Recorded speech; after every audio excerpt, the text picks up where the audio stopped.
Hello and welcome back to our channel. So today in this video we are going to discuss about how you can become a Wolt delivery driver. So without wasting much of our time, let's get straight into the video. So for this, simply tap open a web browser and type in the URL courier.wolt.com/apply.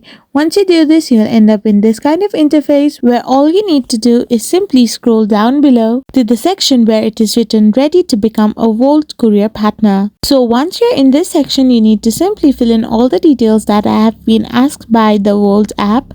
And once you're done filling in all the details, you need to verify that you are a human and you need to give them a consent. So after this, simply hit on the send application option. And once you have done this as well, you will end up in this kind of interface where you need to check your email. So now once you have confirmed and verified your email as well, you need to type in the code that has been sent to you via SMS.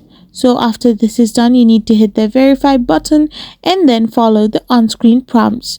After filling in all the details and giving all the credentials that have been asked, you will be successful to become a delivery driver in Wolt. I hope you found this video helpful, so don't forget to hit that subscribe button and do give us a thumbs up.